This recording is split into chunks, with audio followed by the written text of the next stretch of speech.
안녕하십니까.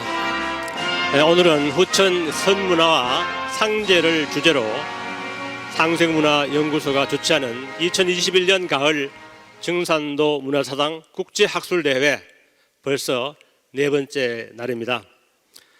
오늘 행사는 오전에 일부 기조 강연에 이어서 오후에 2부로 4편의 논문 발표와 토론을 하겠습니다.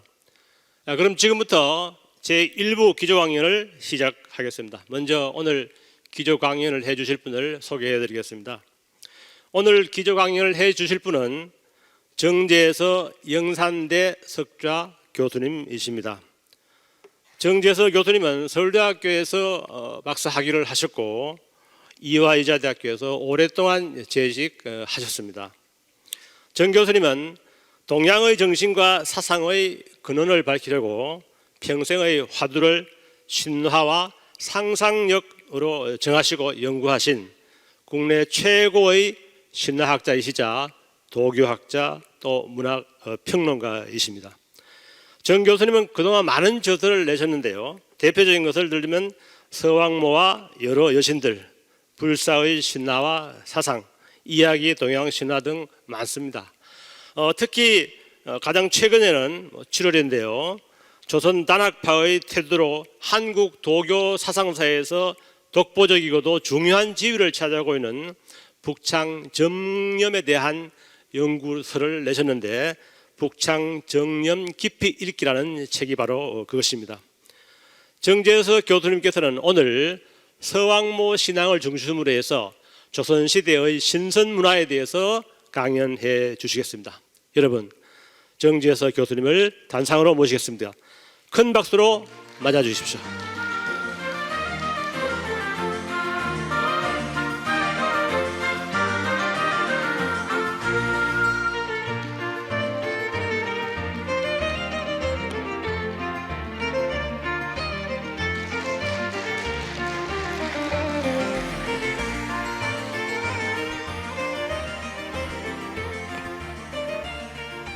예, 안녕하십니까. 방금 소개를 받은 오늘 조선의 신선문화라는 그 주제로 기조 강연을 맡게 된 정재서입니다. 아마 그 80년대인가 90년대죠. 김국환 씨 혹시 아십니까? 그 김국환 씨, 그 트로트 가수, 그분이 불렀던 노래 중에 꽃순이를 아시나요라고 하는 노래가 있습니다. 혹시 기억하실지 모르겠습니다. 저는 오늘 그 김국환 씨의 그 노래 그 제목을 좀 패러디해서 여러분들께 질문을 드리겠습니다. 서왕모를 아시나요? 이 서왕모라고 하는 신선 또는 여신이죠. 도대체 지금 이 땅에 지금 어디에 있습니까? 이 서왕모라는 이 여신은 우리나라에서 거의 삼국시대부터 조선시대까지, 그러니까 뭐 거의 한 2000년 동안 우리가 굉장히 그 좋아했던 그런 그 여신인데요. 그리고 또 신선, 여자 신선 중에 가장 우두머리죠. 모든 여자 신선들은 이 서왕모의 관리를 받게 됩니다. 여자 신선 중에 최고 그 신선이 바로 서왕모입니다. 그리고 뭐 고구려 시대부터 백제, 신라, 통일신라, 고려시대, 조선시대에 이르기까지 끊임없이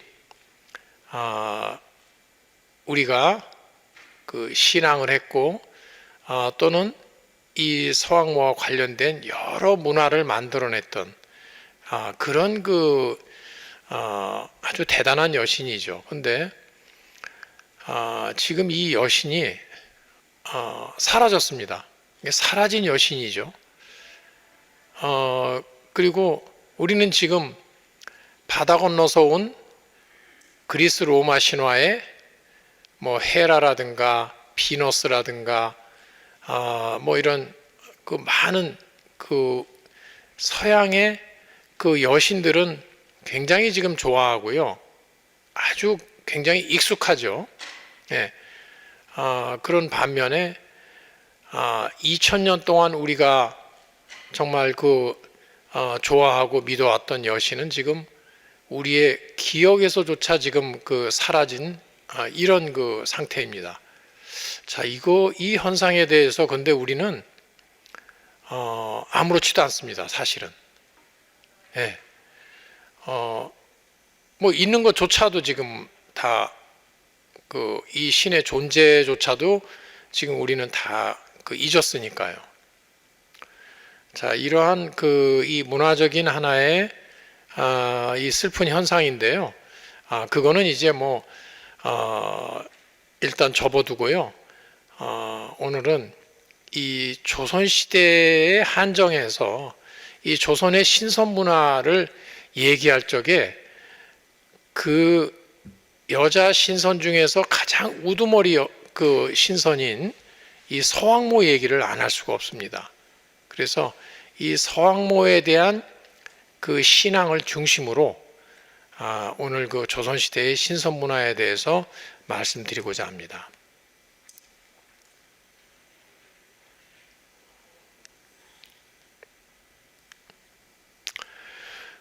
자, 우선 이제 이 서왕모라는 그 여신이 어떤 신이냐?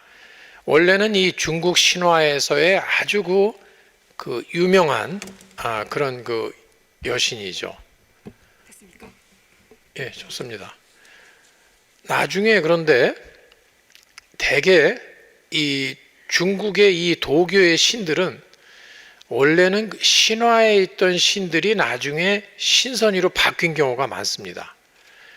신화에서 도교로 이렇게 변천이 됐다고 이렇게 볼 수 있는 것이죠. 그래서 이 서왕모는 원래 중국 신화의 중요한 여신이었는데 나중에는 도교의 대표적인 여자 신선이로 변모하게 됩니다. 자, 그런데 이 서왕모는 아까 말씀드린 것처럼 삼국시대부터 조선시대에 이르는 우리나라의 전통 시기 동안 우리 문화의 각 방면에서 끊임없이 출현합니다. 그래서 이것을 일종의 문화적 흐름, 하나의 신드롬, 뭐 이렇게 해석을 해야 될 그런 현상입니다. 제가 2년 전에 산해경과 한국 문화라고 하는 책을 낸 적이 있습니다.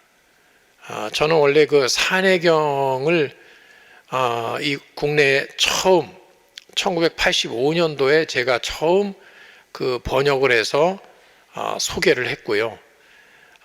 그리고 이 신화 연구, 동양의 신화 연구를 또는 상상력 연구를 이 산해경을 중심으로 평생을 해왔습니다. 그러면서 제가 특히 이 산해경에는 이 중국 대륙의 그 당시에 모든 민족들의 신화 이런 것들이 다 담겨 있는데요. 그래서 그 당시에 이 중국 동방 지역에 이런 이 종족들의 신화나 문화도 굉장히 많이 담겨 있습니다. 그래서 이 산해경과 대표적인 것으로서 산해경에 바로 고조선의 위치가 나오죠. 고조선의 위치가 산해경에 어떻게 기록되어 있냐면 이 발해의 안쪽에 있다. 이런 얘기가 나오거든요. 발해의 안쪽이니까 지금의 이제 중국의 요녕성 그 근처에 있었던 것이지 평양성 지금 그 북한의 평양 지역이 아닌 것으로 이렇게 나오죠. 자, 어쨌든 이 산해경에는 이제 우리 문화하고도 상관된 이런 내용들이 굉장히 많습니다. 그래서 제가 이 산해경과 우리 문화와의 관계를 좀 연구를 해야 되겠다. 그래서 물론 이제 제가 그 전에도 이 산해경하고 고구려 고분벽화에 나오는 여러 이런 이 신화적인 모티프들 그것을 비교를 하고 또 근원적으로 어떤 관계가 있는지 연구를 했습니다마는 그 외에도 삼국시대나 뭐 조선시대까지도 산해경이 어떤 영향을 미쳤는지 그 연구를 했는데 그것을 한 결과 이 엄청난 그 여러 가지 사실들을 알게 됐죠. 그래서 특히 그 중에 하나가 바로 끊임없이 이 서왕모에 대해서 우리나라 사람들이 관심을 갖고 이 관련된 여러 그 문화가 있었다는 것이죠. 그래서 굉장히 중요한 하나의 그 현상인데 이것을 우리는 지금 우리 학계에서는 이것을 망각하고 있는 것이죠. 그걸 모르고 있는 것이죠. 그래서 이 산해경과 우리나라 문화도 굉장히 깊은 관계가 있어서 여러 가지 각 방면에서 이 산해경과 관련된 이런 문화들이 우리나라에 뭐 문학이라든가 예술이라든가 뭐 각 분야에 이게 지금 현대 쪽까지도 옵니다. 현대 문화라든가 예술에까지도 이 산해경이 많은 영향을 미치는데 그 중에 뚜렷한 현상 중에 하나가 바로 이 서왕모 숭배가 끊임없이 있었다는 얘기죠. 그래서 제가 이거는 이 일종의 그 서왕모 현상이라고 부를 수 있는 건데 왜 이 여신을 우리가 숭배를 했을까? 이걸 한번 좀 탐구를 해야 될 필요가 있다. 이렇게 그 생각을 했습니다. 자, 그래서 이제 특히 이 서왕모에 대한 그러한 이 문화적인 이런 현상들이 조선시대 때 굉장히 왕성합니다. 그래서 이 조선시대 중심으로 한번 이것을 이 기조 강연을 통해서 한번 좀 그 발표를 해야 되겠다 하는 생각을 했고요. 자, 그러면 이제 본론으로 들어가서 이 서왕모 신화라는 것 자체가 어떤 거냐? 우선 여기에 대해서 우리가 조금 알아볼 필요가 있습니다. 이 서왕모 신화가 맨 처음 출현하는 것이 역시 산해경에서 이제 나옵니다. 산해경을 보면 다시 서쪽으로 350리를 가면 옥산이라는 곳인데 구슬옥자. 여기는 곤륜산의 한 산봉우리예요. 곤륜산은 말하자면 이 동양의 올림푸스 산이죠. 신들의 산이죠. 그 황제라고 하는 굉장히 아주 큰 대신이 살고 있기도 하고 또 이 서왕모와 같은 아주 큰 여신이 사는 곳이죠. 자, 이 옥산, 옥이 많이 나는 곳인데 여기에 그 서왕모가 살고 있는데 서왕모는 모습이 사람 같지만 표범의 꼬리에 호랑이 이빨을 하고 휘파람을 잘 불고 더부룩한 머리에 머리 꾸미개를 꽂고 있다. 아마 이것으로 보아서 이 성별이 또 서왕모 어미 모자가 있기 때문에 여성으로 보고 있고 그래서 여신이로 이렇게 우리가 규정을 합니다마는 그런데 이 여신은 하늘의 재앙과 이 전염병 같은 지금 이 코로나 같은 이런 전염병, 역병 이런 거라든가 또는 5가지 형벌 이런 걸 주관해요. 그러니까 이 서왕모는 일종의 그 형벌이라든가 죽음과 관련된 신입니다. 이런 모습도 굉장히 마귀알몬 같은 살벌한 모습이고요. 맡아보는 일도 그런 일을 맡아보고 있어요. 자, 이거는 왜 그러냐? 서쪽이라는 이 방위가 굉장히 중요합니다. 서쪽은 해가 지는 곳이고 그 음산한 기운이 지배하는 곳이죠. 그래서 물론 오행에서 나중에 이제 오행은 나중에 생겼지만 결국 이런 관념들이 바탕이 돼서 이제 나중에 오행이 생겼죠. 오행 사상이. 그래서 뭐 가을을 상징하고 서쪽은 또 이제 형벌이라든가 죽음을 상징하고 이렇게 이제 되는데 이미 이제 그게 신화에서 보이는 거죠. 그래서 서쪽의 맨 끝에 있기 때문에 그야말로 극서의 그 지역이니까 가장 그 음산한 기운이 아주 센 곳이죠. 그리고 그 여기는 결국 해가 지는 곳이고 그래서 죽음의 기운이 지배하는 곳이니까 바로 서왕모는 이런 죽음의 여신과 같은 성격을 갖게 된 것이죠. 이렇게 나타난 겁니다. 신화에서 처음은 죽음의 여신으로 나타납니다. 자, 그랬는데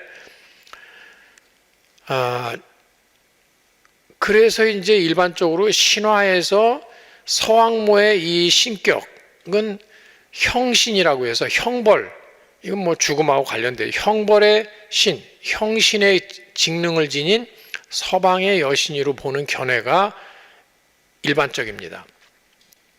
자, 그런데 이 일반적인 이 서왕모에 대한 이런 이 견해가 완전히 뒤바뀝니다.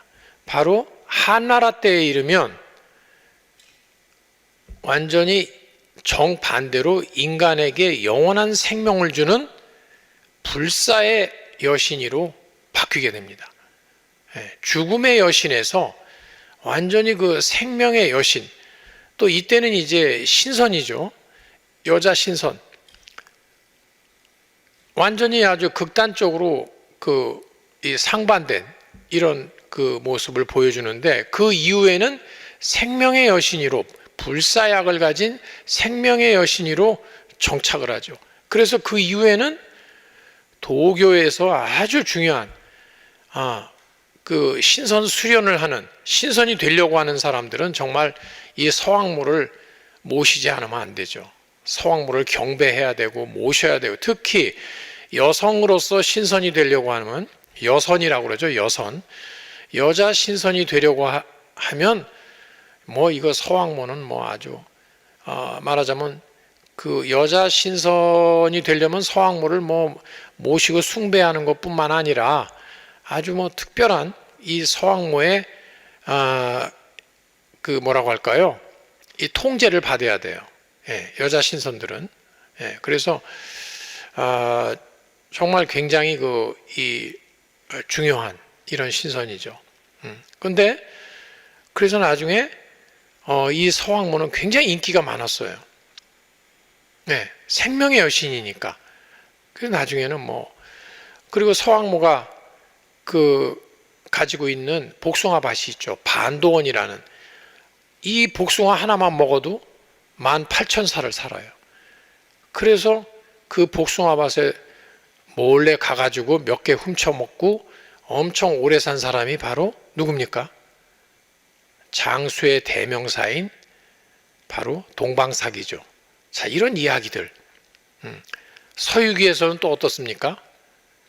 손오공이 서왕모가 벌리는 이 복숭아 잔치, 반도회라고 그러죠. 여기에 초대받지 못했어요. 화가 나가지고 손오공이 어떻게 합니까? 복숭아밭을 다 털죠. 여의봉으로 다 털어요. 그래서 말썽을 막 일으키죠. 자, 이러한 많은 스토리를 남기고 있는 여자 신선 너무 인기가 많아요. 그래서 특히 이 당나라 때 특히 이제 위진 남북조 시대를 거쳐서 특히 상청파 도교 중에서 이제 남북조 시대 때 아주 유력한 양나라 때 도홍경이라고 하는 아주 굉장한 이 도사가 있었죠. 예, 도홍경. 예, 한의학에서도 아주 뭐 굉장히 아주 명인이지만, 근데 이 도홍경이 모산 일대의 그 도교를 크게 발전시켰죠. 그래서 모산파라고도 하고, 하는데 이 모산파 이 도교, 여기에서 이제 숭배하는 그 여신이 바로 서왕모죠. 근데 왜 서왕모를 숭배했느냐? 이 상청파 도교에서는 바로 그 여신을 많이 숭배하고, 굉장히 좀 요즘 얘기로 하면 페미니즘적인 경향이 있어요. 여성주의적인 경향. 원래 도교가 굉장히 친여성적이죠. 유교가 가부장적인 데 비해서 도교는 굉장히 친여성적입니다. 예. 근데 특히 상청파 도교에서는 그 시조가 의화존이라고 하는 여자 신선이에요. 그래서 그런지 이 상청파 도교에서는 특히 그 서왕모 숭배를 많이 했고, 이것이 당나라 그 도교로 들어가면서, 당나라 때는 도교가 국교인데 더욱더 이 서왕모 숭배가 아주 더 열기를 띠게 되죠.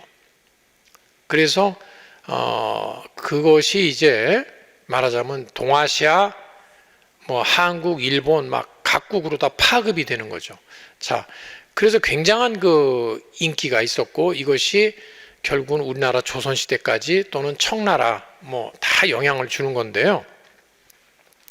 여기서 이제 가장 중요한 것은 뭐냐면, 왜 이 여신은 죽음의 여신에서 생명의 여신으로 갔느냐 이거죠.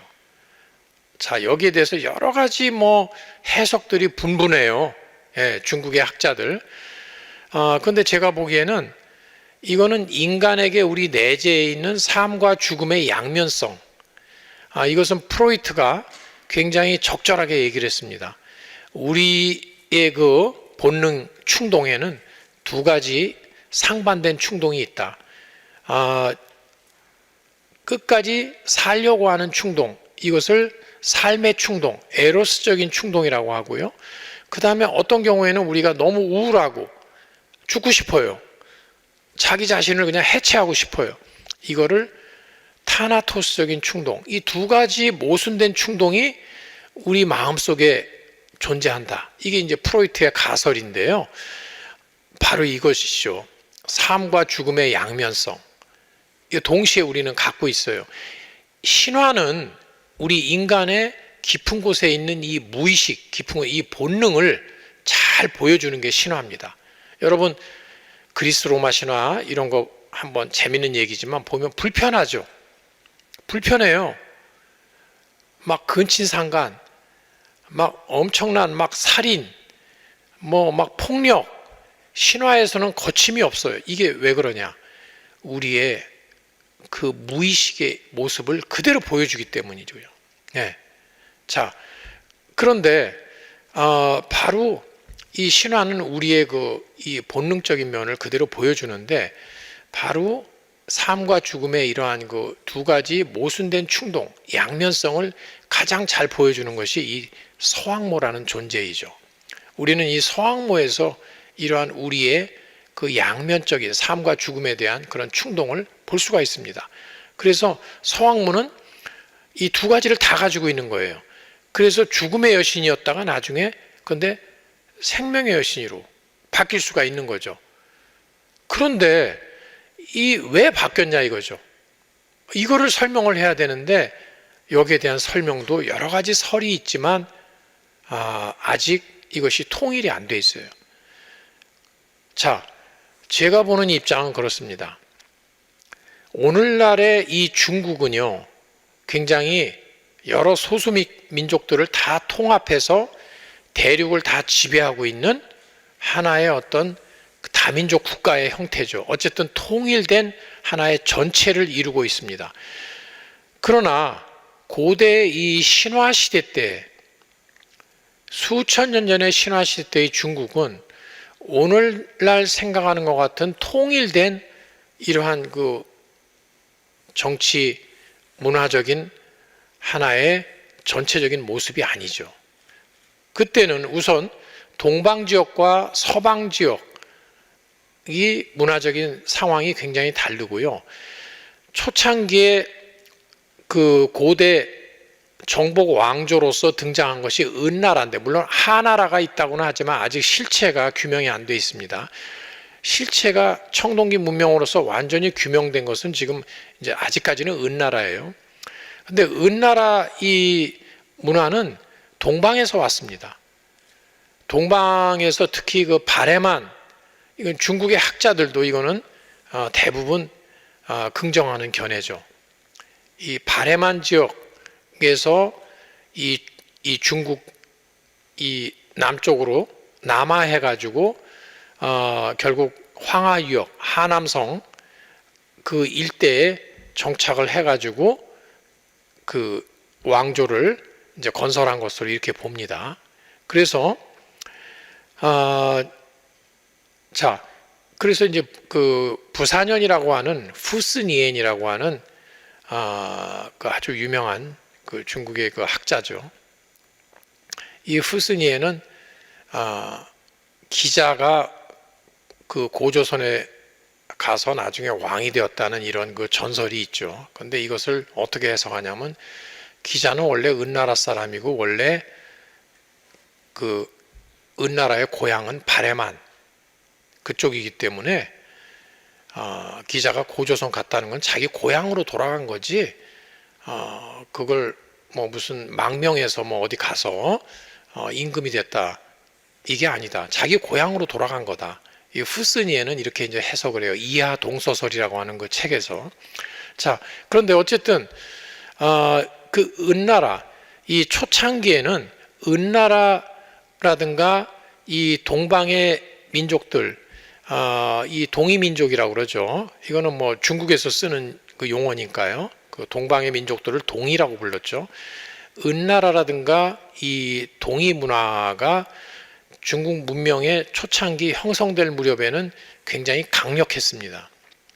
그래서 결국에는 은나라가 이제 말하자면 그 지배를 했는데, 그런데 이때에는 말하자면 이 동쪽이 중심이에요. 방위관념으로 볼 적에 동방이 굉장히 그 생명의 기운이고 아주 좋은, 그리고 서쪽은, 왜냐하면 동방민족에게 있어서 자기네들의 중심은 자기네들은 동쪽에서 왔기 때문에 자기네들의 고향은 동쪽이고, 그래서 동쪽에다가 굉장히 좋은 가치를 두고 서쪽은 말하자면 죽음의 땅, 안 좋게 보죠.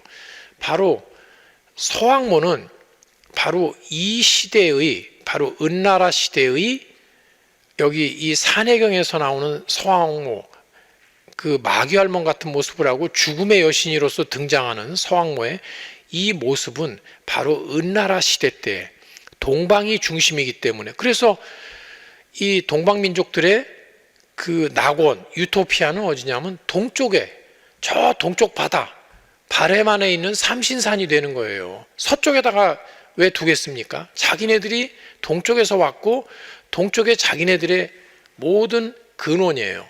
그래서 유토피아가 동쪽에 있어요. 그래서 바레만의 삼신산이, 그 바레에 있는 삼신산 이야기가 나오는 것은 바로 동방민족들의 동쪽을 모든 근원으로 보는 그런 관념에서 나온 거죠. 자, 그래서 이 시기에는 서쪽은 이게 죽음의 땅이에요. 그래서 산해경은, 특히 이 산해경이라는 책은 이 동방 지역의 문화를 굉장히 많이 반영하고 있어요. 연나라, 제나라, 초나라, 이 지역의 문화. 이 지역들은 중국에서 주로 동방 지역이죠. 연나라는 주로 요동 지방까지 걸쳐 있고요. 제나라는 산동 지역, 초나라는 남쪽에 있죠. 그래서 연결이 돼 있어요. 예, 이것을 이제 흔히 우리가 동이 문화권이라고 그러죠. 자, 이 말하자면 문화, 결국 이제 은나라하고, 다 은나라도 이쪽 바레만 쪽에서 왔으니까, 자, 초창기에, 중국 문명 초창기에 굉장히 우세했던 이 동이문화권에서 이것을 많이 반영하고 있는 거죠. 산해경은 특히 그 말하자면 이 동이문화의 그런 그 영향들, 이거는 중국 학자들도 대부분 인정하고 있는 견해입니다. 은나라 문화하고 동이문화를 많이 반영한다, 산해경이. 예. 그래서 심지어는 소병, 중국의 그 유명한 신화학자죠, 샤오빙. 이 소병 같은 사람은 이것은 바로 그 동방 지역의 방사 또는 무당이 산해경을 지었다, 뭐 이렇게까지 이제 주장을 합니다. 자, 그런데 어쨌든 은나라 시대 때 은나라의 각골문에 보면 이미 서왕모의 존재를 암시하는 단어가 나옵니다. 서모, 서쪽의 어머니라는 이 구절이 나오거든요. 자, 그러면 이 시기에는 바로 산해경에 그 기록된 그 기록처럼 바로 죽음의 여신이에요. 동방민족의 입장에서 봤을 적에 그 당시 은나라의 입장에서 서쪽에 있는 여신은 죽음의 여신이죠. 자, 그랬는데 이제 어떤 변화가 일어나냐면 이제 은나라가 망합니다. 그러면 누가 지배하느냐? 바로 서쪽 고원을 넘어서 온 주나라 민족이 지배를 하게 돼요. 주나라는 이 서쪽에서 들어온 민족이에요. 중앙아시아 또는 이 서쪽을 지나서 들어온 민족이죠. 그래서 이 주나라 민족이 지배를 하면서 어떻게 되겠습니까? 방위관념이 바뀌죠. 이 은나라가 지배했을 적에는 동방을 중시해서 낙원도 동쪽에 있어요. 유토피아도. 주나라가 지배하면서부터는 중심이 이 자기네들이 온 곳은 서쪽이에요. 서방이 모든 것의 근원이에요. 예.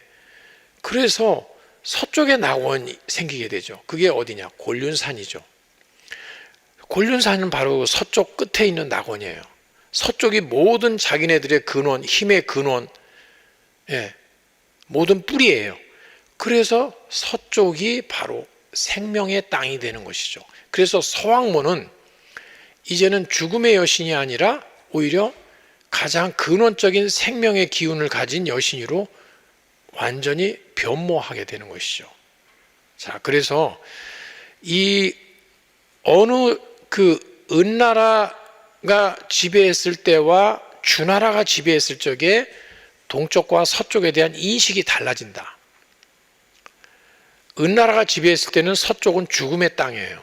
그러나 서방에서 온 주나라 민족이 지배했을 적에 서쪽은 생명의 땅이에요.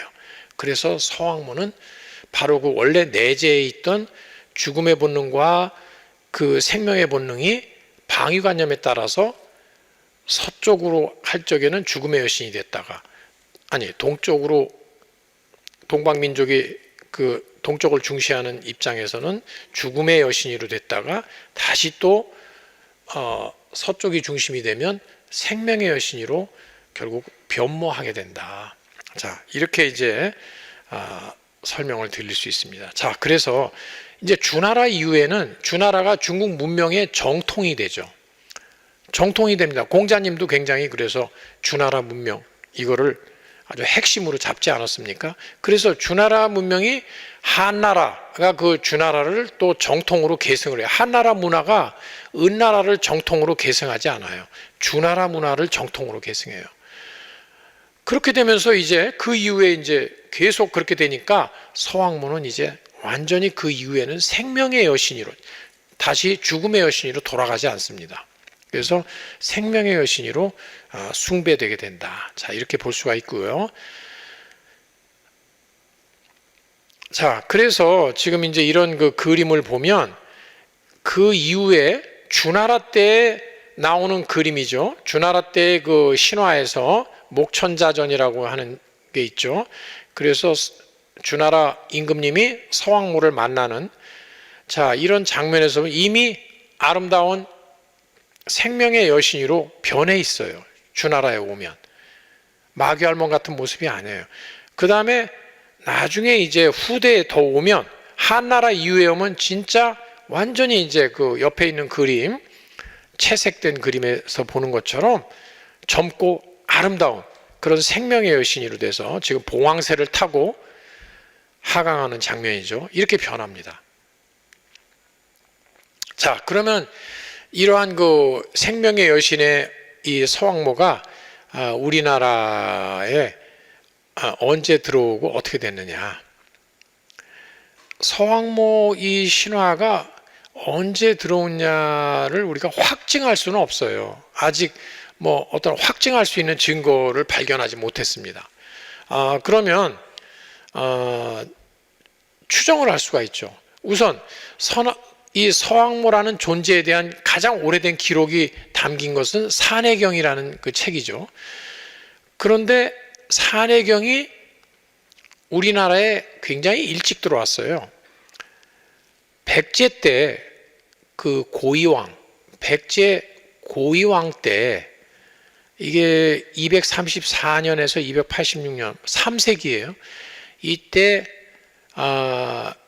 그 일본에 산해경 책을 전해줬다 하는 기록이 있어요. 백제 고이왕 때 일본에 전해줬다는 거죠. 이런 기록, 이게 그 일본 서기에 그 니혼쇼케에 나와요.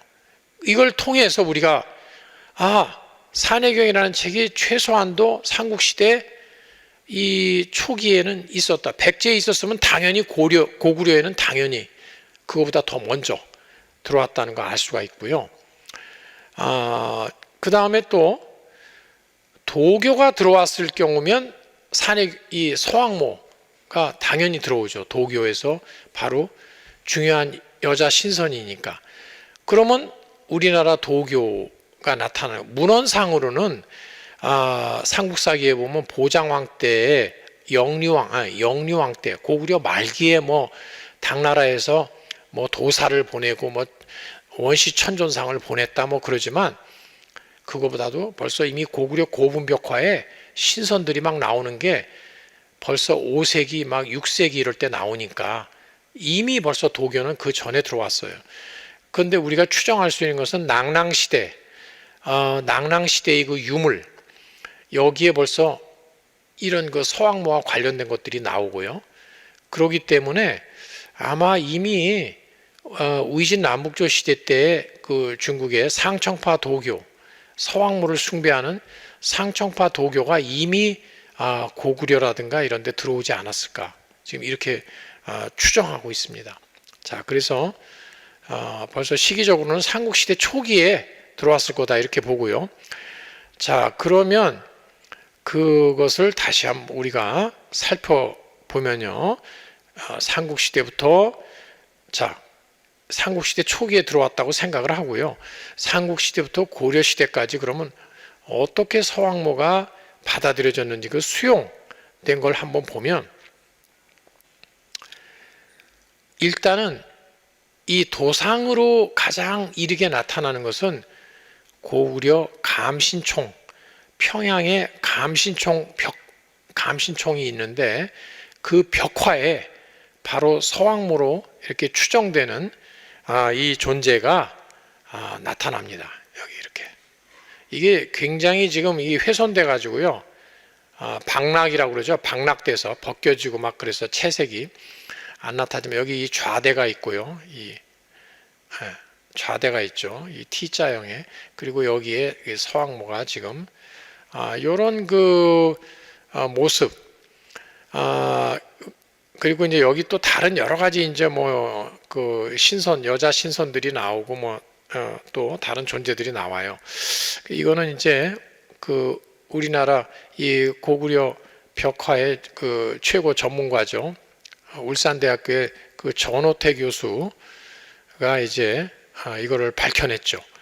고구려 감신총 벽화에 있는 바로 이 서왕모의 존재. 그래서 이거는 대개 5세기 초로 편년이 되기 때문에 이때 벌써 벽화에다가 이 서왕모를 그릴 정도면 이거는 굉장히 죽은 사람의 이 묘에다가 이 서왕모를 그려놨다는 것은 뭘 의미합니까? 이거는 벌써 중국에서는 한나라 때의 이미 화상석이라든가 이런 데서 나타나요. 그 서왕모를 막 그려요. 그래서 죽은 사람이 내세에 영원히 살 수 있도록 또는 서왕모의 인도를 받아서 천상 세계로 잘 갈 수 있도록 이 서왕모를 그려놓거든요. 그런데 이 고구려 벽화에서도 이 서왕모가 나타난다는 것은 이미 서왕모에 대한 숭배, 그 신앙이 고구려 시대 때 이미 있었다는 얘기죠. 자, 그 다음에 이제 삼국시대에서는 또 이제 여러 가지 지금 뭐 다 생략하겠습니다. 다른 건 다 생략하고요. 신라 때 보면 선도산에 성모가 산다. 박혁거세의 그 어머니다 하는 이런 또 전설이 있어요. 박혁거세를 낳았다. 선도산에 그 여신 또는 성모라고 그래요. 성모. 여신을 이렇게 이제 여신이라는 말은 사실은 이거는 그 현대적인 용어죠. 예. 서양의 그 가디스 그걸 그 번역을 해서 그 현대에 와서 번역해서 여신이라고 그러지, 동양에서는 여신이 아니라 거꾸로 뭐라고 그럽니까? 신녀라고 그러죠. 신녀라고 그래요. 신녀. 예. 거꾸로 신녀예요. 그리고 또는 조금 더 존칭을 붙이면 성모라고 그랬어요. 성모. 대개 여신은 성모. 또는 여자 신선도 성모라는 이름을 붙여요. 그래서 자, 경주의 이 선도산, 이 선도가 뭡니까? 바로 선도. 이 신선이 되는, 먹으면 신선이 될 수 있는 복숭아. 이거는 바로 서왕모의 복숭아거든요. 그리고 여기서의 이 산의 주인이 또 여신이고, 그래서 이미 여기서도 서왕모 신화의 영향을 받았다 하는 것을 우리가 알 수 있죠. 그 다음에 또 이제 특히 통일신라 때에 가장 그 유명한 문인인 최치원.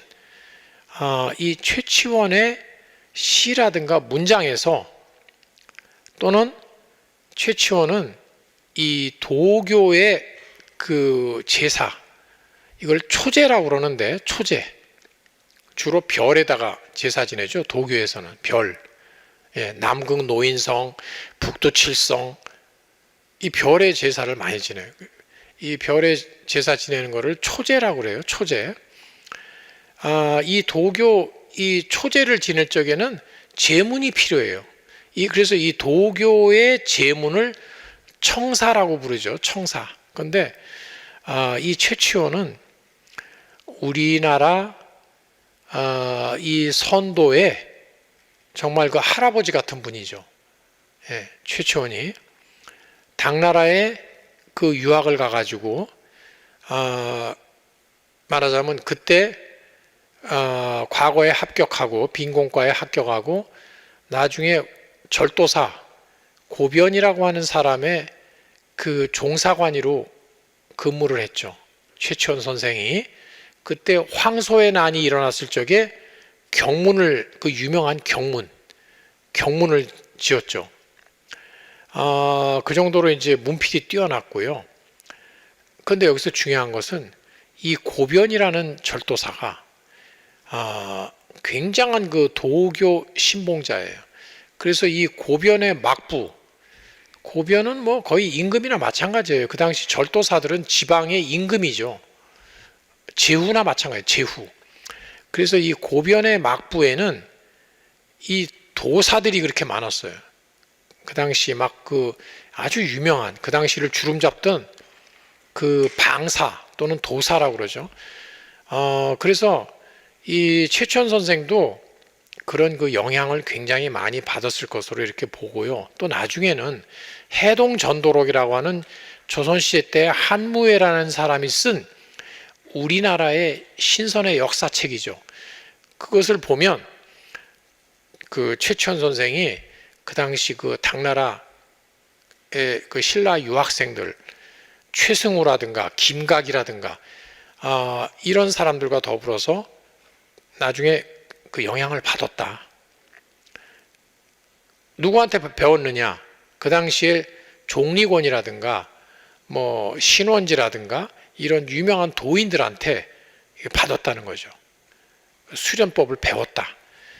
그래서 최치원 선생이 나중에 귀국해가지고 처음에는 망해가는 신라를 어떻게 일으켜 세워보려고 했지만 신분이 낮아서 육두품이니까 진골 성골이어야 되는데 그래서 자기의 뜻을 펼 수가 없어서 최치원 선생이 나중에 결국 어떻게 됐습니까?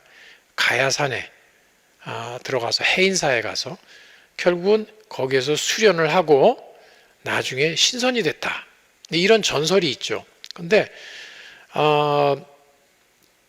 그 최치원 그 선생이 그래서 신선이 돼서 뭐 그 가야산에서 가끔 나타난다. 조선시대 때 나타나고 고려시대 때 나타났다. 뭐 이런 전설을 남기고 있어요. 근데 어쨌든 최치원 선생은 이제 그런 그 도교하고 깊은 관계가 있으니까 당연히 최치원 선생의 이 시라든가 문장을 보면 서왕모가 나와요. 이미 서왕모를 많이. 그 다음에 또 이 청사에도 마찬가지고요. 도교 제문 이런 데서도. 그래서 이런 걸 통해서 벌써 이 삼국시대 통일신라시대 때에 서왕모를 우리나라에서 굉장히 잘 받아들였다 하는 것을 우리가 알 수가 있겠고요. 자, 이 고려시대 때에 들어오면 우리가 사실 그러니까 삼국시대 때도 사실 지금 남아있는 이런 이 자료들을 우리가 찾을 수 없어서 그렇지 상당히 이 서왕모 숭배가 많았을 것으로 이렇게 예상이 되는데 이것이 고려시대에 들어오면 더 분명해집니다. 이 서왕모에 대한 숭배가. 우선 고려시대 때는 보다 더 일반화되지 않았나 서왕모에 대한 숭배가. 그래서 이거는 중국 책의 기록이죠. 송서를 보면 정월달에 서왕모의 그 신상을 만들어 놓고 숭배를 했다. 고려 사람들이 서왕모를 모셨다. 예, 이 신상을 만들어 놓고 모셨다는 기록이 송서에 보입니다. 고려시대 때는 불교 문화죠. 그래서 아직 조선시대처럼 유교가 그런 지배하던 시대가 아니니까 사상적으로 굉장히 자유롭고 그럴 때죠. 그래서 이 도교가 굉장히 아주 활발하게 말하자면 좀 퍼져 있던 이런 때죠.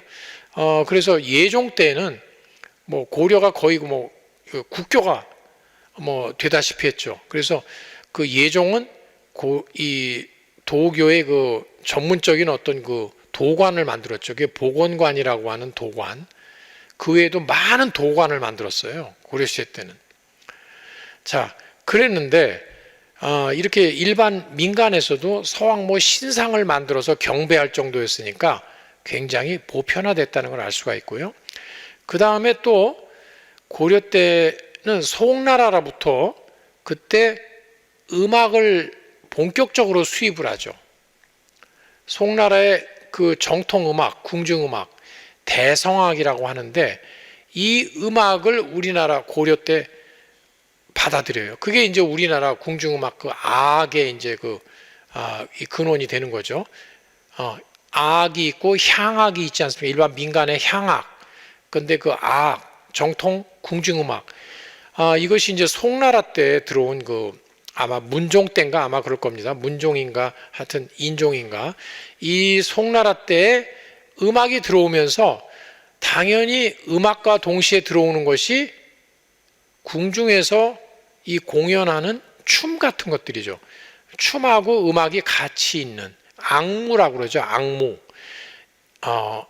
이것들이 들어오는데 바로 여기에 중요한 게 들어오죠. 이게 헌선도.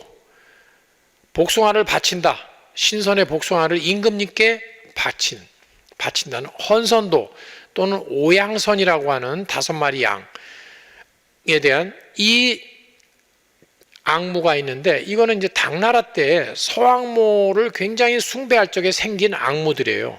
근데 이것이 송나라 때 바로 대성악이 들어오면서 고려시대에 이것을 다 들어오게 돼요.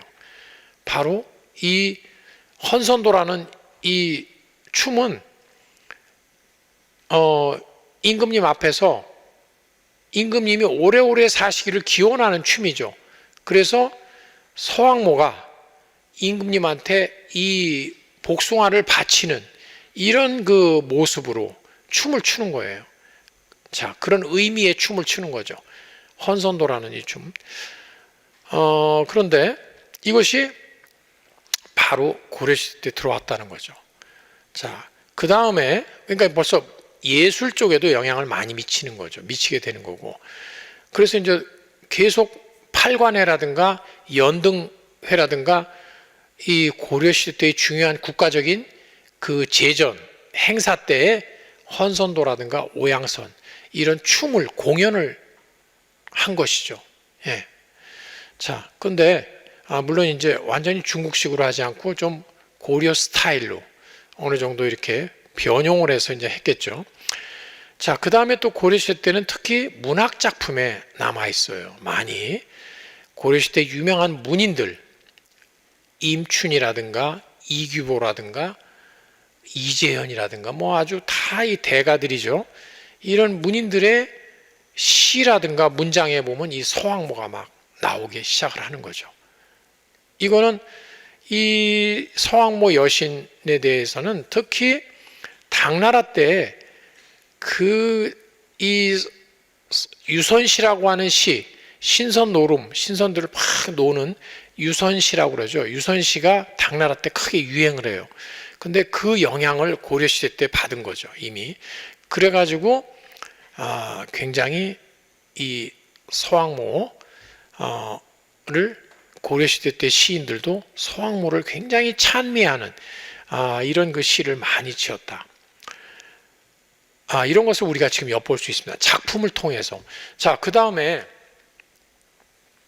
고려시대 때 또 유물로서 12세기경이니까요. 유물에 청자 도교 인물 주전자라고 하는 이 모습의 유물이 지금 국립중앙박물관에 있는데요. 이 유물의 주인공을 우리는 지금 이게 머리에 관을 쓰고요. 이런 모습인데 여기서 결정적인 게 뭐냐? 바로 두 손 모아서 이렇게 바치려고 하는 거, 바치듯이 들고 있는 게 저게 뭐일 것 같습니까? 복숭아입니다. 선도 복숭아. 누구한테 바칠까요? 임금님한테 바치는. 그러면 여기서 연상되는 건 뭐죠? 바로 헌선도, 이 춤. 예, 아마 이 춤하고 관련이 될 것 같아요. 바로 서왕모가 임금님한테 이 복숭아를, 선도 복숭아를 바치는 이러한 그 말하자면 그 모습을 지금 여기 보시면 지금 요거 복숭아 아닙니까? 요거 복숭아. 그리고 이 머리에 이 관을 쓰고 있는 모습, 이런 모습으로 미루어 이거는 서왕모의 그 신상일 것으로 지금 거의 그렇게 추정을 하고 있습니다. 그래서 이런 걸 통해서 보면 고려시대 때는 상당히 이 서왕모를 숭배를 했고 그것이 굉장히 보편화되었다 하는 것을 우리가 알 수가 있습니다. 자, 그러면 이제 그 다음에 또 이제 고려 시대 때를 지나서 이제 조선 시대로 넘어가 보도록 하겠습니다. 지금 시간이 진행이 지금 얼마큼 돼 있죠? 지금 시간이 몇 분 정도 좀 경과해. 예. 시간이 지금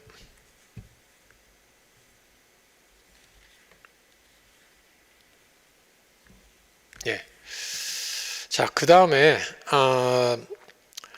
조선시대 때의 그 서왕모 수용을 이제 살펴보겠습니다.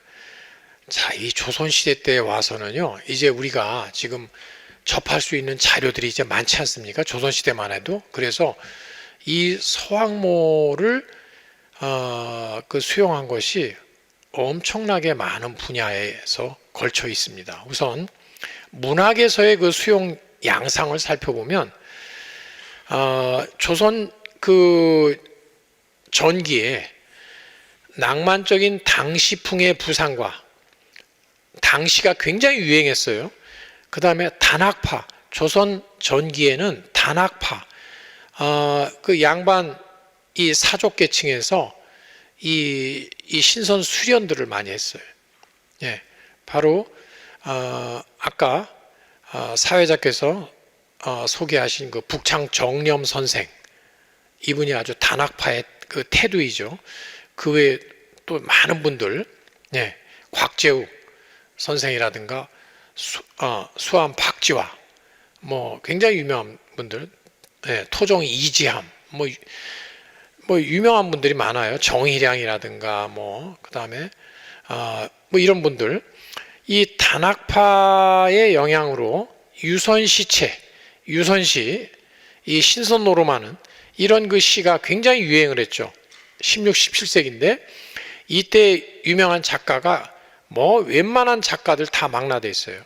허난설원, 이수광, 지봉, 상촌 신음, 석주 권필, 그 다음에 뭐 허균, 동명 정두경, 뭐 굉장히 그 당시에 대가들이 다 이 유선시, 특히 허난설원은 뭐 아주 뭐 이 서왕모의 아주 뭐 최고의 팬이었어요. 그래서 이분들의 작품에서 뭐 서왕모가 뭐 너무나 많이 등장을 하게 되는 거죠. 그 다음에 소설도 마찬가지예요. 구운몽, 뭐 이런 소설들, 운영전, 뭐 한문 소설뿐만 아니라 또 그 한글 소설, 우리 국문 소설이죠. 심청전, 숙향전, 뭐 춘향전, 판소리개 소설에 이르기까지 서왕모가 안 나오는 데가 없어요. 예, 서왕모 얘기가, 예, 청조 얘기가 그렇게 많이 나와요. 청조, 파랑새. 청조, 파랑새가 뭐냐? 사랑하는 사이에서 이어주는 메신저 역할하는 게 청조예요. 춘향전에 보면 도련님이 한양에 가서 소식이 끊어지니까 어떻게 생각해요? 청조가 와서 서왕모 사자. 청조는 원래 세 마리 파랑새가 서왕모의 사자예요. 사자. 그래서 이 청조가 와서 우리 도련님 소식 좀 전해줬으면, 뭐 이런 귀절 나오죠. 그런 귀절도 나오고 무수하게 나와요. 심청전, 뭐 숙향전, 예, 이 서왕모 얘기가, 구운몽, 운영전, 이것만 봐도 뭐 조선시대 때는 뭐 너무나 넓게 이 확장이 됐다는 것을 우리가 알 수가 있습니다. 예술 쪽을 보시면 특히 그림 쪽에 조선 후기에는 특히 그 신선도가 유행을 많이 했어요. 김홍도도 뭐 많이 그리고요. 그 신선들 그림을 굉장히 많이 그렸습니다. 이번 그 대회에서 아마 오늘 발표 아마 하시는 선생님들이 아마 이 부분에 대해서 아주 이제 그 본격적인 그 연구 결과를 발표해 주실 것으로 기대합니다만은 요지연도라든가 뭐 십장생도, 신선도, 이 조선시대 때 특히 조선 후기에 굉장히 유행을 했어요. 조선 후기에 나라가 어지러워지고 살기 힘들어지고 그러면 우리는 유토피아를, 그리고 오래 살고 싶은 이런 욕망, 이런 것들, 그래서 특히 이런 그 신선 사상이 크게 그 유행을 한다, 이렇게 볼 수가 있죠. 예, 그래서 특히 이 중에서 서왕모를 아주 중심 주제로 한 게 바로 요지연도죠. 요지연도. 자, 요지가 뭡니까? 요지는 서왕모가 사는 곳, 그 곤륜산에 있는 아름다운 연못이죠. 그래서 보석같이 아름답다. 보석, 옥돌, 요자를 쓰고 모찌자를 써서 요지예요. 이 요지가 너무 아름다운 호수인데 보석같이 아름다운 호수죠. 여기에 서왕모가 잔치를 벌리죠. 서왕모가 3월 삼진날, 이날이 서왕모의 생신이에요. 그래서 이날 전 세계에 있는 신들을 다 초대해, 신선들을. 그러면 신선들이 뭐 바다 건너서 뭐 산을 건너고 물을 건너, 신선들이 다 서왕모 잔치 축하하러 선물을 들고 막 다 와요. 그러면 서왕모가 잔치를 벌리고 거기에 대해서 복숭아를, 그 반도원에서 딴 복숭아를 또 막 대접을 하고 하는 이런 잔치 그려놓은 게 요지연도죠. 요지라는 말이 지금도 남아 있어요. 그래서 그 잔치가 너무나 화려하고 환상적이에요. 요지경 같다. 요지경이라는 말이 여기서 나온 거죠. 이 서왕모. 근데 우리는 요지경이라는 말은 알아도 서왕모라는 이름, 이 여신은 이제 까맣게 잊어버렸어요. 너무 아이러니한 그 현상이죠. 예. 자, 그래서 이러한 그 서왕모가 잔치, 요지 호숫가에서 잔치하는 그림을 그린 게 바로 요지연도라고 하는 그림인데, 이것을 우리나라에서 굉장히 많이 궁중에서도 그리고, 그 다음에 또 일반 양반집 사족 계층도 그리고, 일반 민간에서도 그리고, 병풍으로 만들어서 혼례식에, 결혼식에 이걸 쓰기도 하고요. 그 왜 그렸습니까? 그림, 이미지는 힘이 있죠. 그래서 옛날 사람들은 그림을 그냥 이쁘다고 보는 게 아니죠. 그림, 이미지는 힘이 있어요. 힘. 그 기운이 있죠. 그래서 그것이 나에게 영향을 준다. 그래서 좋은 그림은 나에게 좋은 영향을 주는 거죠. 그래서 이 서왕모, 생명의 여신, 이 잔치하는 이런 이 그림은 우리에게 오래오래 살고 부귀영화를 보장해 준다. 그런 기운을 우리에게 준다. 이렇게 생각을 했기 때문에 이 요지연도를 많이 그렸어요. 예, 그래서 조선시대 때 크게 유행을 했고요. 그 외에도 뭐 반도, 이 복숭아, 이것만을 그린 거, 이게 반도도라고 그러죠. 반도도. 복숭아 그림. 복숭아가 갖는 상징, 지금도 있죠. 귀신도 쫓아주고, 또 오래오래 살게 해주고, 이런 상징들이 이 서왕모, 이 여신하고 관련이 깊어요. 근데 우리는 이제 그런 거 다 잊어버렸어요. 왜? 이 신화를 잃어버리면 우리 동양 문화의 뿌리를 잃어버리는 거나 마찬가지입니다. 그래서 우리가 지금 그럼 그 자리를 뭘 채웠느냐? 그리스 로마 신화를 와서 지금 차지했죠. 자, 그 다음에 이제 춤을 보면 무용, 당학정제, 임금님 앞에서 이제 공연하는 거죠. 그 정제라고 그러죠. 그런데 임금님의 장수를 기원했던 바로 이 헌선도와 오양선, 이 고려시대 때부터 있었던 거죠. 고려시대 때도 있었던 이 춤이 조선시대 때도 마찬가지로 크게 그 유행을 했어요. 굉장히 인기가 많았어요. 그래서 이런 것을 통해서 이게 서왕모, 이 여자 신선에 대한 숭배가 굉장했구나. 이 조선시대까지도, 조선 후기까지도 이렇게 굉장히 아주 어떻게 보면 뭐 굉장히 열광적일 정도로 이 서왕모를 숭배했다. 자, 이런 것을 우리가 지금 이런 자료를 통해서, 사실 뭐 굉장히 많은데 여기 이 시간에, 한정된 시간에 이걸 다 소개해 드리기는 어렵죠. 근데 지금 이런 그 부분적인 것만 봐도 우리가 굉장하다는 걸 알 수가 있죠. 자, 이제 마지막으로 우리가 여기에 대해서 한번 문제 제기를 할 필요가 있습니다. 그러면 왜 한국에서 서왕모냐 이거죠. 한국에서 왜 서왕모? 이 서왕모라는 여신이 왜 몇천 년 동안 한국에서 이렇게 유행해야 될 이유가 뭐냐 이거죠. 물론 다른 그 신들도 있어요. 예. 다른 신들도 많이 있고 그런데 이 서왕모가 이렇게 그 유별나게 우리나라에서 인기가 있었던 게 왜 그럴까? 이거 꼭 생각해 봐야 되죠. 예. 자, 여기에 대해서는 세 가지 측면에서 생각해 볼 수가 있습니다. 첫 번째, 지모신, 고대에는 옛날 신석기 시대라든가 고대에는 지모신, 대지의 어머니 신을 숭배하는 이런 그 말하자면 신앙이 있죠. 예.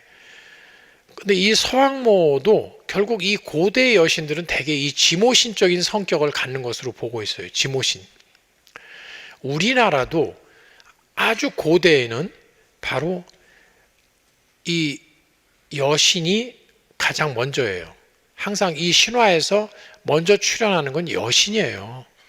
예. 왜냐하면 고대인들에게 신석기 시대라든가 이런 때 제일 중요한 것은 생산, 이 뭔가를 생산하고 이 생명이 중요해요. 살아가는데. 그렇지 않습니까? 땅에 농사 짓고, 그럼 여기서 그러려면 농사를 잘 되게 해주고, 땅을 비옥하게 해주고, 그러면 이건 누구냐? 남자가 그렇게 해준다고 생각 안 했어요. 왜? 항상 이건 비슷하게 주술적으로 생각하죠. 여성이 생산을 하는 존재죠. 아이를 낳고 기르고 하는 존재잖아요. 만물을 낳아주고 기르고 생육 번성하게 하는 것은 여성적인 거지, 이거는 남성적인 것이 아니에요. 그래서 그 문화의 초창기에는 항상 바로 대지 모신, 땅의 신이면서 또 어머니 신, 여신이 먼저 나오죠. 그 여신 숭배를 먼저 하게 돼요. 그런데 이 서왕모도 그러한 그 지모신의 성격을 당연히 갖고 있고요. 그 다음에 우리나라도 초창기에 그는 다 여신이에요. 그런데 이 여신들은 지금 나중에 남자신이 이제 가부장 사회가 되면서 남자신이 중심이 되면서 이제 다 밀려나요. 그래서 그 여신들은 흔적만 남겨요. 그 흔적이 뭐냐? 마고라는 그 여신이 있죠. 우리나라에도. 그 다음에 또 지리산에 노고단이라는 데가 있죠. 노고, 지리산. 그 뭡니까? 노고가 뭐죠? 늙은 할미라는 뜻인데 이게 바로 여신, 그 흔적이에요. 예. 그 다음에 제주도에 가면 그 선문대 할망, 이 다 여신들 지금도 남아있지만, 그 다음에 가야산의 정견 모주, 예. 선도산의 그 성모, 아까 나왔던 마찬가지예요. 이게 다 여신 숭배의 흔적이에요. 예. 서울에 가면 저기 마포 홍익대학교 뒷산 노고산이 있어요. 이게 또 흔적이에요. 노고라는 이름이 붙은 산들이 있어요. 늙은 할미, 그 늙었다고 하는 게 그 늙은다는 게 아니에요. 그 노는 굉장히 뭔가 훌륭한, 예, 아주 그 신성한 그 할머니. 이거는 뭐냐면 옛날에 모계사회 때에 바로 가장 우두머리 최고의 그 할머니가 말하자면 제일 지배자 아닙니까? 그리고 그것이 숭배되고 결국 여신으로서 또 숭배되고, 그래서 노고라는 것은 사실 그 여신 숭배의 흔적이에요. 그게 그래서 그 여신들 숭배했던 흔적이 그 산에 남아있기 때문에 노고산이라는 지명이 생긴 거죠. 그게 마포에도 있고 또 고양에도 있고, 고양 북한산 옆에 있는 노고산, 이런 그 흔적을 남기고 있는 거거든요. 그래서 우리나라에도 이런 그 지모신 신앙 이런 것들이 그 남아 있었는데, 원래 있었겠죠. 그런데 나중에 어떻게 됩니까? 유교 사회가 되면서 나중에는 탄압을 받잖아요. 여신들이 남성 신으로 바뀌거나. 자, 그래서 그랬을 적에 이 서왕모가 들어왔는데 서왕모가 그런 역할을 대신했다. 또 지모신 숭배의 터전이 우리의 어떤 기본이 있었기 때문에 서왕모 같은 지모신이 아주 아주 쉽게 용이하게 받아들여졌다. 그런 터전이 있었다. 공통의 어떤 신학적 토대가 있었다는 거죠. 그렇게 우리가 1차적으로 생각해 볼 수 있고요. 두 번째로는 모태 회귀 본능이라는 게 있죠. 우리 인간에게는 이 근원위로 돌아가고 싶어하는 본능이 있어요. 근원위로. 그럼 우리 이 존재로서의 근원은 어머님 자궁이죠. 어머님 태. 완전했던 시절, 가장 완전했던 시절로 돌아가려고 하는 본능이 있어요. 이거를 모태 회귀 본능이라고 그래요. 그 완전했던 시절로 돌아가서 내가 다시 완전하게 되고 그 근원적인 힘을 얻고 싶어하는 본능이 있단 말이죠. 사실은 도교에서의 수련이 바로 이 모태 회귀 본능과도 관련이 돼요. 도교에서 결국 이 내단 수련을 하고 나중에 하게 되면 뭐가 됩니까? 거기서 결국은 태아와 같은 모습 생기죠. 그렇죠? 예. 결태라고 그러죠. 그 이름을 태아, 그 태를 씁니다. 결태. 그래서 그것이 바로 근원적인 원래의 내 모습으로 다시 돌아가는 거예요. 반번 환원한다고 그러죠. 돌아가고 나중에 그 결태해가지고 그 태아 같은 영아라고도 하죠. 영아. 어린애 같은 모습이 생기고 이것이 생겨가지고 어떻게 됩니까? 이것이 나중에 원기에 의해서 이제 그 원기를 수련해서 생긴 건데 이것이 나중에 자기 몸과 같은 크기 등신대로 이제 나중에 커져서 어떻게 됩니까? 그게 이제 바로 말하자면 완전한 몸으로서 나중에 거듭나게 되는 거죠. 뭐 자세한 그 말씀은 이 도교 그 내단 수련 관계 이런 그 또 다른 이거는 또 이제 도교 그 차원의 얘기니까 어쨌든 이제 그런 말하자면 메커니즘이 같다는 거죠. 모태회귀 본능이라는 것이. 근데 이것은 우리가 인류가 보편적으로 갖고 있는 거예요. 그래서 여기서 바로 여성적인 거, 결국 여성적인 것을 근원적으로 생각하고 우리가 글로 돌아가고 싶어하는 이런 마음이 있다는 것이죠. 예. 그래서 여신 숭배라는 것은 바로 이러한 심리에서 여신을 숭배하게 된다. 또 이렇게 이제 보기도 해요. 그래서 그 여신을 숭배하고 여신을 찾아간다는 것은 내가 근원위로 회귀해서 그 근원에서 나의 힘을 얻어가지고 오는 것을 말하죠. 그래서 주나라 모광이 서왕모를 찾아갔다. 8필의 준마를 이끌고 저 서쪽 끝까지 막 여행을 해서 서왕모를 찾아간 것은 바로 그 당시 쇠퇴한 주나라를 다시 재건하기 위해서 바로 자기네 민족의 근원인 서쪽으로 가서 서왕모를 만나서 다시 힘을 얻어가지고 와서 주나라를 부흥시켰다. 이렇게 이제 그 해석을 하거든요. 그런 의미에서 그래서 바로 이런 의미에서 이런 우리가 보편적으로 갖고 있는 모태 회귀 본능에 의해서 우리가 서왕모를 서왕모는 바로 근원의 기운을 지닌 생명의 여신이니까 당연히 우리가 이 여신을 통해서 우리가 근원적인 힘을 회복할 수 있다고 생각을 하는 거죠. 그래서 이 서왕모를 숭배하게 됐다. 그런 바탕이 있었다. 우리에게 어떤 본능적인 바탕. 이런 측면에서도 생각해 볼 수가 있습니다. 예. 여성적인 것이 어떤 근원적인 우리가 회귀하려고 하는 어떤 그 고향이다 하는 이런 생각은 그 괴테의 그 파우스트에도 나오죠. 예. 모든 여성적인 것이 우리를 구원한다. 그 유명한 귀절이죠. 예. 그래서 거기서 여성적이라는 것은 어떤 개체로서의 여자를 의미하는 것이 아니고 정말 어떤 근원적인 것을 여성적인 걸로 표현을 하는 거죠. 남성적인 것으로 표현을 안 합니다. 예. 그 다음에 이 두 가지는요. 이거는 굉장히 어떤 인류 보편적인 의미에서 서왕모가 정착할 수 있는 이유고요.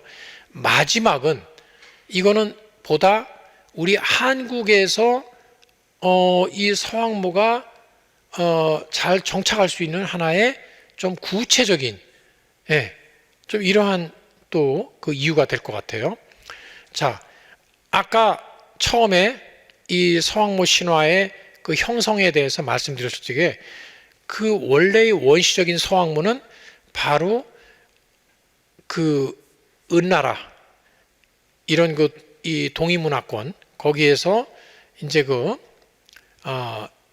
나온 이런 그 여신으로 이제 보고 있는데, 이것은 이제 중국의 그 신화학자들 중에서도 물론 대부분의 중국의 신화학자들은 물론 서왕모는 서쪽의 여신이다 이렇게 보고 있습니다. 그러나 일부 이 소수의 중국의 신화학자들이 서왕모를 산동 지방의 산동 이 동이문화권의 여신으로 이렇게 보고 있는 소수의 견해가 있어요. 그래서 특히 산동 지역에 말하자면 그 여신이었다 이렇게 보는 견해가 있어요. 자, 그런데 이런 입장에서 보면 아까 서왕모의 초기에 그러한 그 죽음의 여신의 모습은 사실은 은나라나 동이문화권에서 서쪽을 죽음의 지역으로 봤을 적에 발생했다고 보았으니까요. 그렇게 본다면 이 문화는, 이 서왕모가 발생할 당시의 문화는 신석기 문화로서 대문구 문화, 산동 지역의 대문구 문화라든가 바레만 연안의 홍산 문화하고 관련이 깊습니다. 관련이 깊어요. 당연히 그 당시의 신석기 문화. 그러면 이런 이 문화들은 또 우리나라의 이 상고 문화하고도, 이 대문구 문화라든가 홍산 문화하고는 또 우리나라 문화하고도 굉장히 관련이 깊습니다. 그렇기 때문에 이 여신이 받아들일 그 지리적인 문화적인 바탕도 굉장히 있다고 이렇게 보여지는 거죠. 그래서 이 서왕모의 특징 중에 하나가 호랑이, 서왕모가 그 호랑이의 모습을 하고 있다는 모습 나오죠. 호랑이 모습이 나오는데, 그래서 서왕모를 호랑이 토템으로 간주하는 이런 학자도 있어요. 어쨌든 이 대개 지모신들은 그 호랑이라든가 뭐 곰이라든가 이런 그 맹수를 동반을 해요. 자기 사자로 부리거나 이래요. 자, 그러면 여러분들 한번 생각해 보십시오.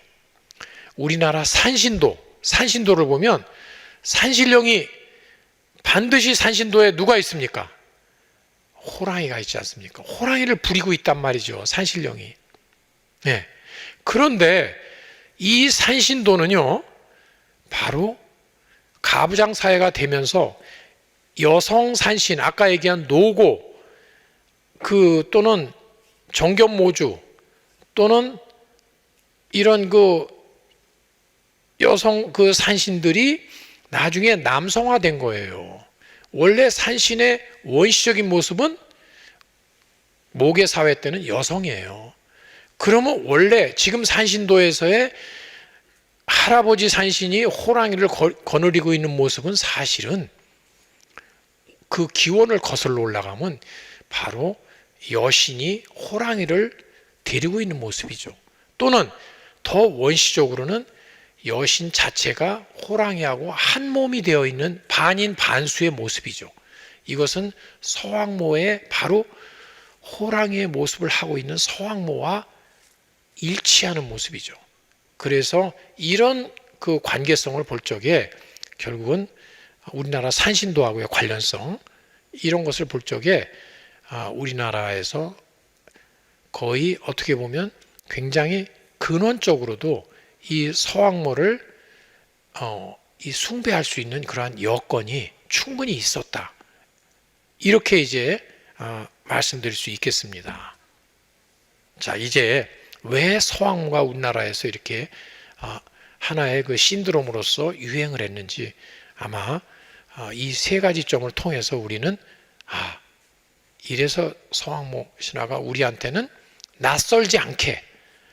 전혀 낯설지 않게 받아들여졌구나 하는 것을 우리가 알 수가 있습니다. 자, 이제 마지막으로 우리가 이제 생각해 봐야 될 것은